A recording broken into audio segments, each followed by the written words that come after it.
sometimes talk about ruthlessness from the Don Juan or the Toltec tradition, and when I say ruthlessness, I don't mean a harsh, sharp,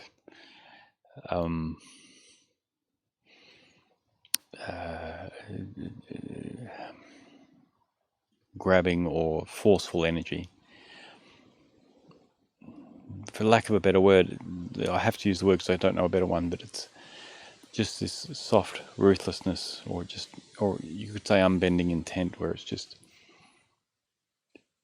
you say things as they are. And I was having this conversation earlier today, is just the importance of being able to communicate with people that are able to do this, and not everybody's able to do it, is to speak absolutely directly about what's going on for you with the other.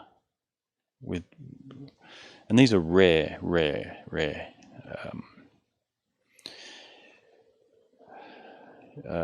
relationships. I mean, you're going to have them more in sanghas, but they're rare, where you can just speak completely honestly and truly with somebody, and just to explore what's going on inside you and going on inside them, and checking to see if it's true or not. But even if it's not checking if it's true, it's just that's what's happening. Then there can be an agreement or a disagreement, and I think you're wrong, but okay, and you get to a space of freedom within relationship, where there's not just all these lumps under the carpet that you're going to trip on, and you have to navigate around, and I can't go here, I have to go around there, oh gosh, I can't do this, I can't do that, and you can get a relationship or freedom from it, where you don't have to be an actor anymore, and the other doesn't have to be an actor, and there's this simple, free, and you can sense it and feel it, this free, simple connection that can occur. It's extremely rare and powerful. It's freedom in relationship, isn't it? It's an interactive freedom.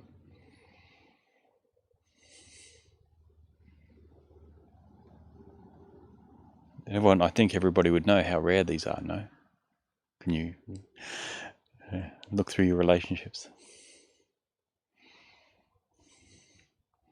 where you don't have to dance around different things, and you can just be completely honest, and you both grow, you both learn. You learn things about yourself, and you learn things about the other and others, and in that you learn more about yourself as well. And it's an opening.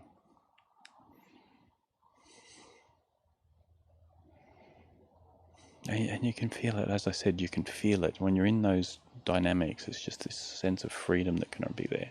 It's free-flowing, untainted, untarnished. Beingness meeting beingness, in a way. I mean, there may be distortions in the field, and that's okay, and there may be distortions, but it's as close as you're probably going to get at whatever level you're at whatever consciousness level or understanding level you're at.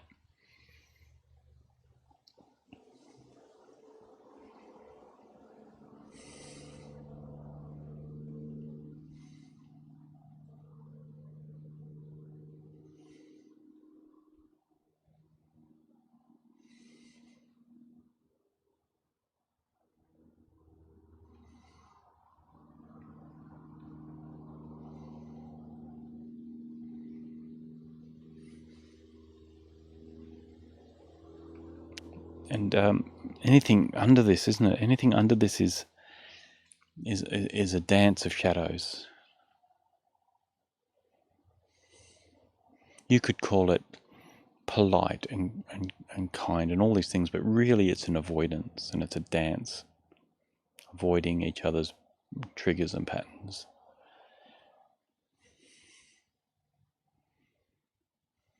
It's not legit. It's not possible to be from the heart there properly. I mean, interactively. You could argue, of course, that in your acceptance of the other, that your heart, and I'm not saying this is not the way to go. I'm not saying if somebody can't meet you there, you can't just meet them from the heart and be there for them, understanding where they're broken and where they can't heal, and you can completely be open there. I'm talking interactively, truly interactively.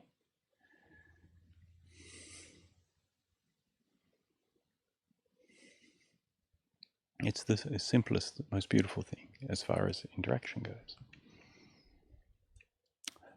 It's one step down from being together silently and comfortable there. And it's a stepping stone to that.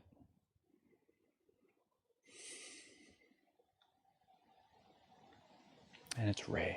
Understand it's rare, but it's something to, I won't use the word strive, but something to be aware of in your communications. Where am I having to compromise? Where are they having to compromise? Can these things be unfolded? Can this be undone? Who can I do that with? Who has the courage to do that? And if you don't have anyone in your life like that, that's interesting, no? Perhaps you can start working out who might be available for that and communicating with them in this way and seeing how you go. And perhaps you may discover, oh, my relationships are perhaps a little bit shallow. I don't talk about abandonment or anything like that, but perhaps I can find some relationships that are more honest and integrous and where I can fully be free in my communication and vice versa. Which means you also have to face yourself now. Because if your communication is just toxic or harmful or just deluded and the other is pointing at it, you have to be open to that. And then they become your ally in your unhealing, or sorry, your healing process, your undoing process. Words got mixed up there.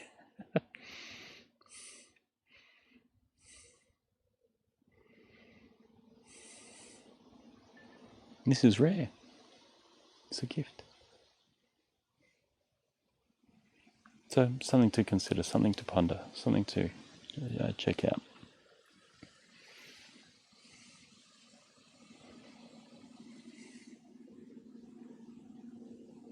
It might be worth looking at your relationships and where can't I do that, and having some, perhaps trying to set up an agreement with all your friends this way. If you have courage and trust, you could ask them, where do you have to hide in your communications with me? What's under the carpet that you're avoiding?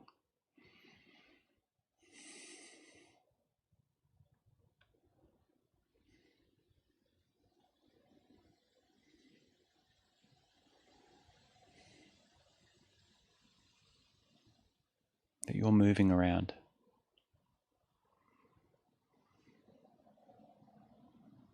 And the natural end point of this will just be pure heart-to-heart communication. If this was continued over time, you're going to end up in heart-to-heart communications.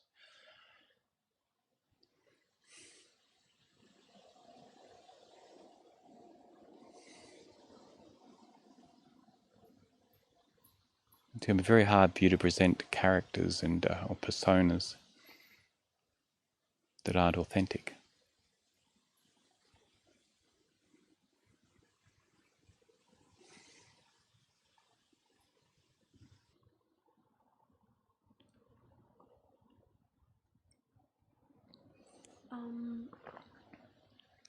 Just on what Rohan started with, I did notice that when he asked how I was going today, I just said good because I didn't know how to explain how I was feeling. And I think, yeah, there's maybe an idea that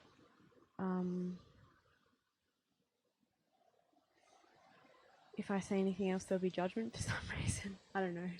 There's something weird there. From me. Yeah, like, I think it's about the drama queen stuff, like,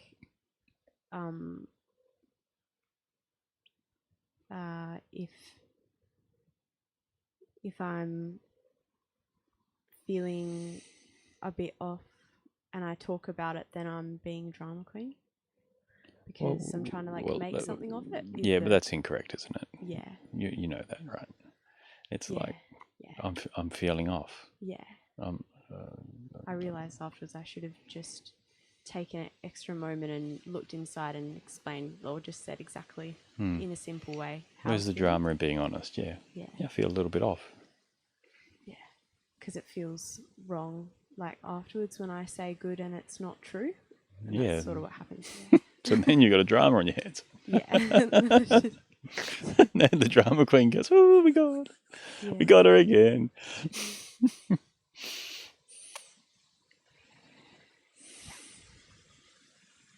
So honesty is key. Yeah, it's kind of how I started this today, so just be honest. You don't have to be honest. Honest doesn't mean dramatic. I think that's just what I need to switch to. Like, it's a simple honesty. It doesn't mean there has to be a big conversation or anything has to happen if I say that I'm feeling a bit off. It just is the simple truth. Yeah, it's that simple.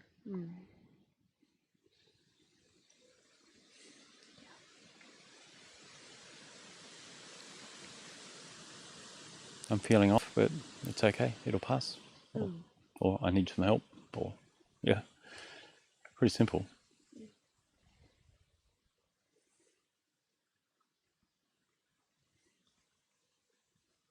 And again, is it not?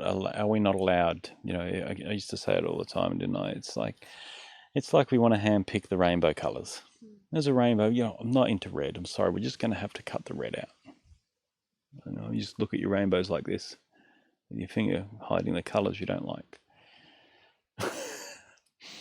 There's all the colours of expression coming through your system. Resistance to it is like resisting the colours in a rainbow, really.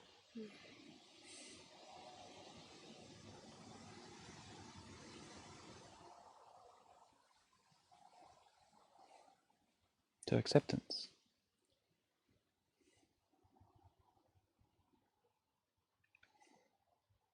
Resistance is where the problems lie. Is where we come unstuck. Where we desire something different, we're attached to a different thing. So you might be enjoying some nice feelings within your system when you go deep and find a bit of beingness there. And when that's not there now, that's not, everything else isn't okay. That's not how it works. Does that make sense? And that's what you've been doing. And so you jump in the mud pit. Yes, acceptance is the key.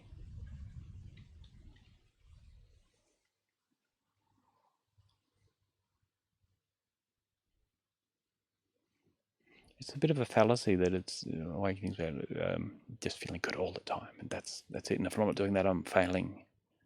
I'm saying, well, no, it's a long time before that happens, and then you'll kick your toe, and that doesn't feel good.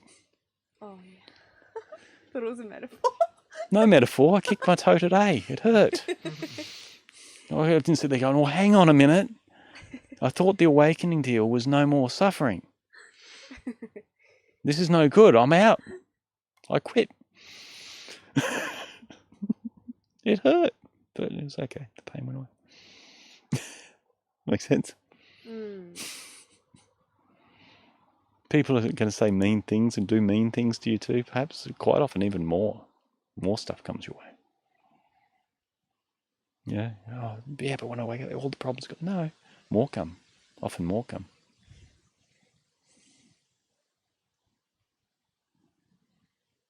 You don't have this utopic fantasy. Yeah, I think the key. It's as it is. Yeah, belief is that I'm failing, and that's what keeps. Because of this belief. That's what I've just explained. That's exactly what I just explained. Yeah. Isn't it? Yes. Okay. I don't know. I felt like it was kind of new, but it isn't. Thank you. If you want to speak. Come on. Nah. Well, nah. I think I've said it before, but that's just seems to be an ongoing trap. So I think I need to almost set a reminder for myself about that like the whole rainbow's okay or something like that at the moment, because that's where I do seem to keep getting caught. Yeah, or I feel XYZ, and that's okay. That's perfectly okay.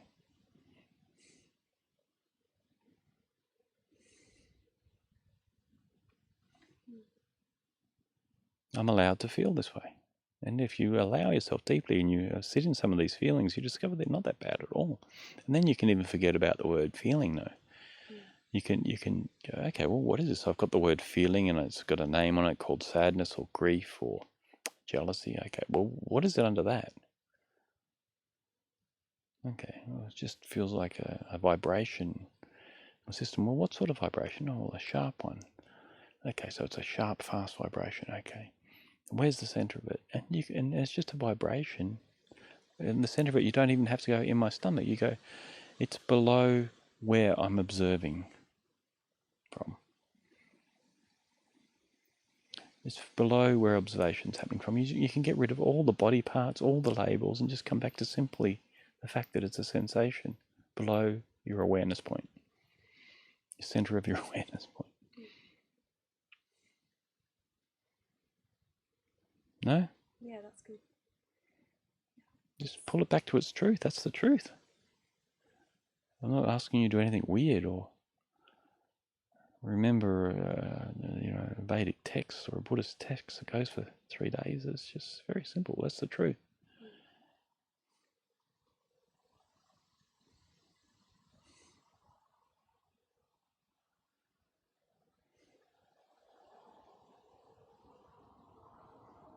And that truth will set you free, because once you become used to sensations and you kick your toe, sensation, you kind of,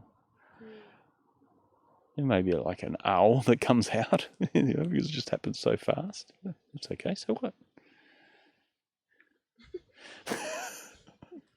There might be even other words that come out. So what?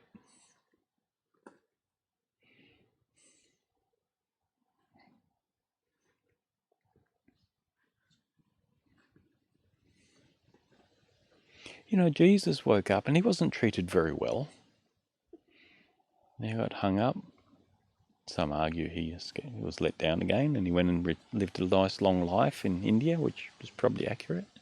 Some evidence of that. Where he learnt to wake up. Some evidence of that too. And then he went back there to retire.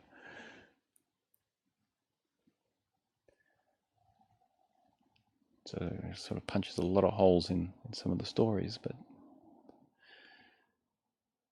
Socrates woke up. He had to drink poison because he was corrupting the youth, because they weren't interested in building empires anymore that were with him. They became inward. And the list goes on. Osho was poisoned. The American government. I mean, it doesn't mean everything's going to go your way.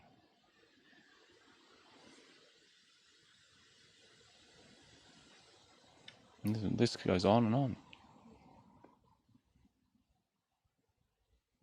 Truth isn't welcome in many places, see. So you got a utopian dream.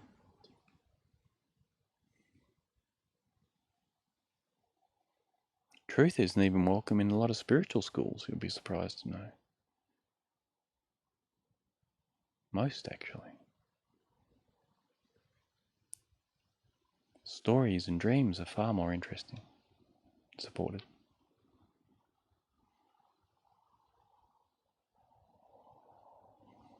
Ideologies.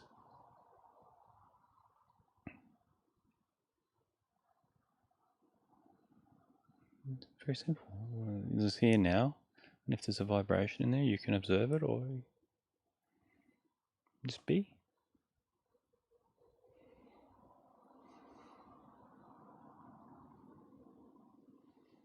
And only you can do that. I can't do that for you. Right? So it's up to you.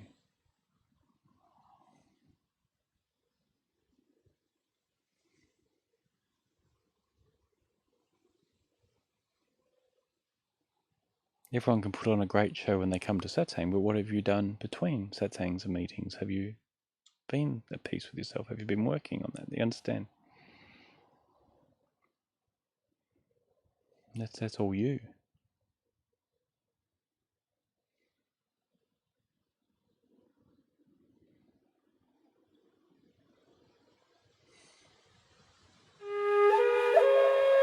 Please like or subscribe if you found value.